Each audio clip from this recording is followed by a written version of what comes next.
أعوذ بالله من الشيطان الرجيم بسم الله الرحمن الرحيم الصلاة والسلام عليك يا رسول الله عليه الصلاة والسلام. Assalamu alaikum wa rahmatullahi ta'ala wa barakatuhu, chers frères et sœurs en islam. Tout d'abord, merci encore de suivre la page L'amour de l'absolu. Donc, merci d'aimer, d'inviter vos amis à aimer. Donc, sur cette page, dont je vous rappelle d'ailleurs que la chaîne YouTube est déjà active, donc sur le nom de TV L'amour de l'absolu, Mounina. Je vous laisserai le lien de toute façon au-dessus de la vidéo. Donc, Inch'Allah, nous allons prendre sur cette page des extraits. Donc, comme j'ai annoncé sur la précédente vidéo, des extraits des livres de savants soufis pour juste inciter nos amis, nos frères et sœurs à vouloir découvrir, à vouloir savoir le reste, à vouloir connaître ce qui suit derrière. Parce que vraiment, c'est des ouvrages très, très, très intéressants, de sublimes écrits et qui nous apporteront que du bien. Donc, comme je l'ai dit, on ne peut pas vivre sans science. Et la science, on peut l'avoir, on peut l'acquérir, bien entendu, avec de la lecture aussi. Et c'est la lecture qui nous permettra de pouvoir méditer, de poser, de lire. Ça nous permet de méditer beaucoup. Et la méditation nous rapproche de notre Seigneur. Voilà, de l'absolu, tout simplement. Bien. Donc, c'est pourquoi on a décidé de prendre que des extraits en vidéo qu'on va essayer d'animer. Et si cela vous tente, n'hésitez pas à aller sur la chaîne YouTube que je laisserai encore une fois, je le répète, le lien au-dessus de la vidéo. Donc, cet ouvrage que je vais démarrer aujourd'hui en extrait n'est pas encore lu. Donc, pour juste être clair, sachez que sur la chaîne YouTube, vous avez le mémorial des saints de Attar, qui est déjà terminé et bouclé. Vous avez aussi le livre de l'amour d'Imam Abu Hamid al-Hazali et vous avez aussi en cours qui n'est pas encore terminé, qui n'est pas encore bouclé, mais on est très loin, on arrive presque à la fin des hommes autour de l'envoyé. Donc vraiment des ouvrages magnifiques que je vous invite à aller découvrir de vous-même. Et c'est juste des lectures audio. Vous n'aurez pas à faire la lecture vous-même, on vous l'a déjà faite, en amatrice bien entendu. Je ne suis pas professionnelle de ça, je le fais juste pour amour par Allah subhanahu wa ta'ala et pour inciter mes frères et sœurs à vouloir découvrir tout simplement. Donc j'apporte, si vous voulez, la première pièce de l'édifice et c'est en goûtant ça peut-être qu'il va vous amener à vouloir vous-même vous diriger vers les ouvrages qui vous intéressent. Voilà. Donc le tabernacle des Lumières aujourd'hui qu'on va prendre un petit extrait. Donc sur ce tabernacle des Lumières, donc tabernacle signifie juste une armoire ou un placard. On peut dire aussi un commode. Voilà, quelque chose pour garder, pour mettre dedans. Vous avez la définition dans tous les cas sur Google ou où vous voulez, dans un dictionnaire. Donc le but de notre entretien n'est pas ça. Donc sur l'ouvrage, le tabernacle des Lumières, Imam Hazali a voulu répondre à une question d'un de ses amis qui lui avait demandé tout simplement de la lumière. Comment on fait pour avoir de la lumière? Et c'est quoi la lumière? Comment on sait qu'on a de la lumière d'Allah subhanahu wa ta'ala?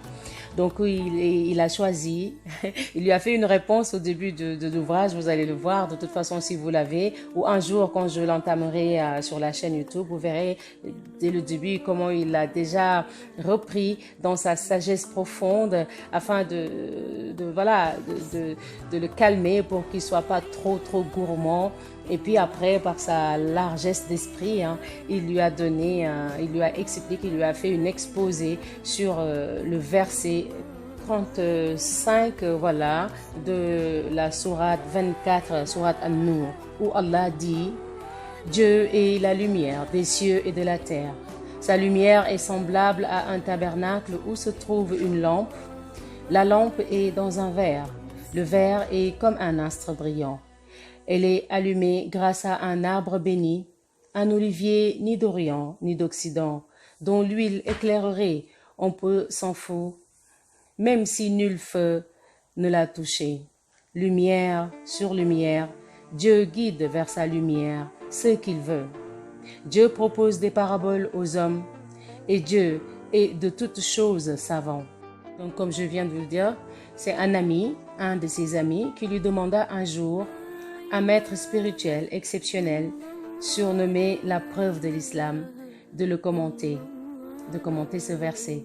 La réponse vint sous la forme de ce petit traité de mystique soufi, véritable introduction classique à la spiritualité musulmane. Donc pour répondre à son ami, il a commencé par ceci. Donc je vais juste lire pour vous, comme promis. Au nom de Dieu, le tout miséricordieux, le très miséricordieux. Seigneur, tu as répandu tes bienfaits, ajoute-y un surcroît de grâce.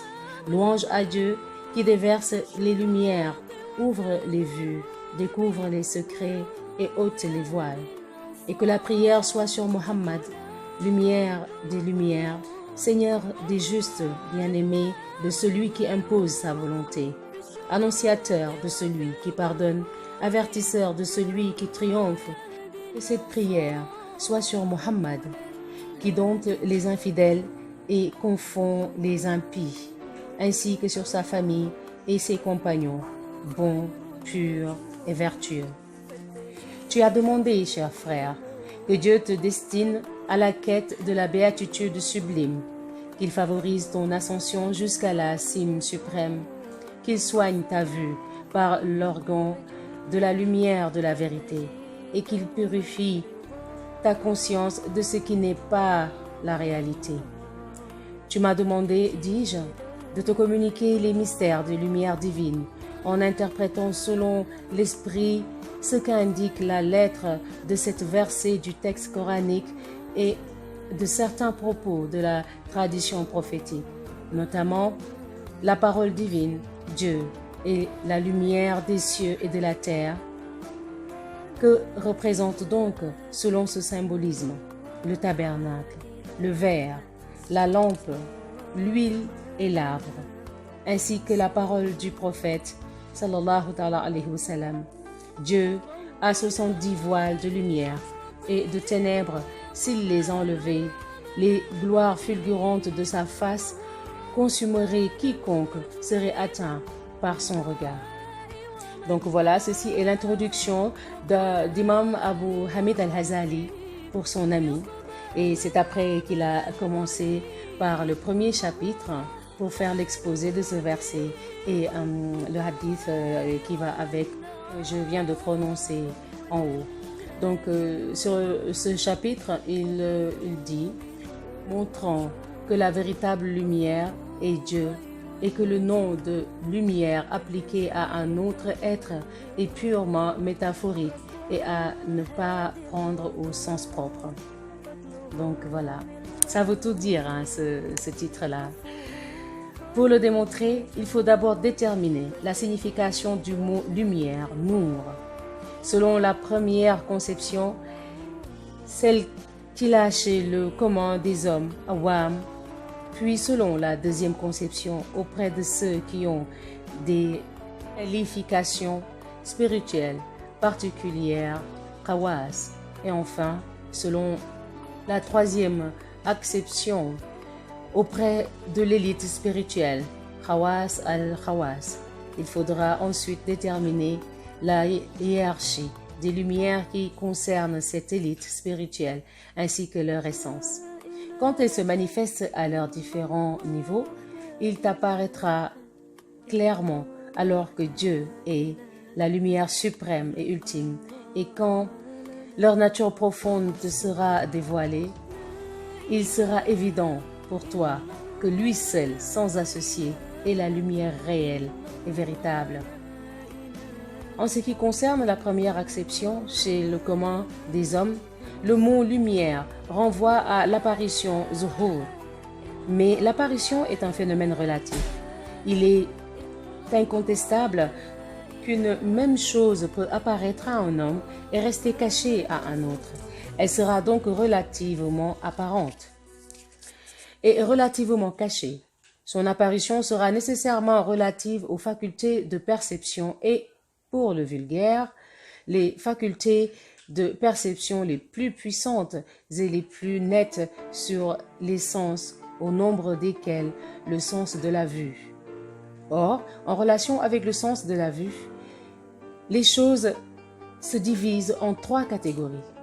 Celles qui ne sont pas visibles par elles-mêmes, telles que le corps obscur, celles qui sont visibles par elles-mêmes, mais qui ne rendent pas visibles les autres, telles que les corps luisantes, comme les étoiles ou la braise qui ne flambe pas. Celles qui sont visibles par elles-mêmes et qui rendent également visibles les autres, tels que le soleil, la lune, la lampe et les feux qui flambent. C'est à cette 3e catégorie que l'on donne le nom de lumière. On l'appliquera également tantôt à ce qui est diffusé à partir des corps lumineux sur la surface des corps opaques, comme lorsqu'on dit que la terre est éclairée, que la lumière du soleil tombe sur la terre, ou que celle de la lampe tombe sur le mur ou sur les vêtements, tantôt aux corps brillants eux-mêmes, puisqu'ils sont lumineux également en eux-mêmes. En résumé, lumière désigne ce qui est visible par soi-même et ce qui rend visible autre chose, comme par exemple le soleil. Telle est la définition en ce sens propre selon la première conception. Donc pour préciser, la précision, la nature de la lumière et son intelligibilité consistent donc dans le fait d'être apparente pour la perception. Mais la perception est subordonnée à la fois à l'existence de la lumière et à celle de l'œil doué de la vue. La lumière est ce qui est apparent et qui fait apparaître. Cependant, pour les aveugles, aucune lumière n'est apparente, ni ne fait rien apparaître. L'organisme vivant doué de la vue est donc un élément aussi nécessaire à la perception que la lumière apparente. Il l'emporte même sur elle, puisque cet organisme vivant doué de la vue est ce qui perçoit et que la perception s'opère par lui, alors que la lumière ne perçoit pas et que la perception ne s'opère pas par elle-même, plus exactement en sa présence. En conséquence, le nom de lumière mériterait davantage d'être appliqué à ce qui voit plutôt qu'à ce qui est vu. On emploie couramment du reste le mot lumière pour l'œil dans la perception visuelle.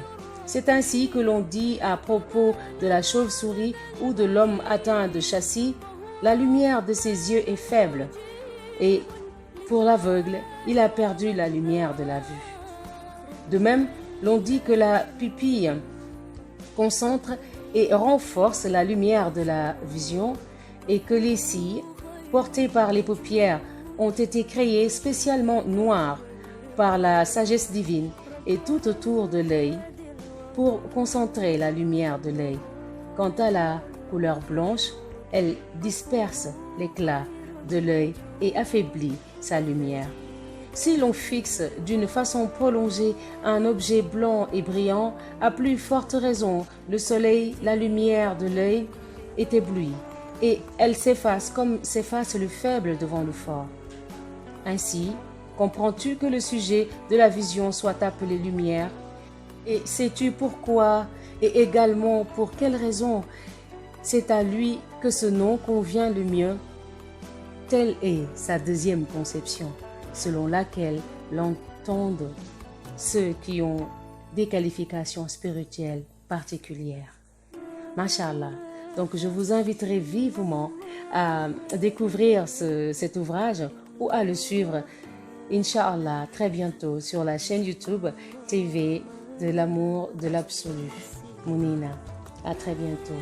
Donc n'hésitez pas à me laisser aussi vos commentaires de ce que vous avez compris, de ce que cela vous a inspiré.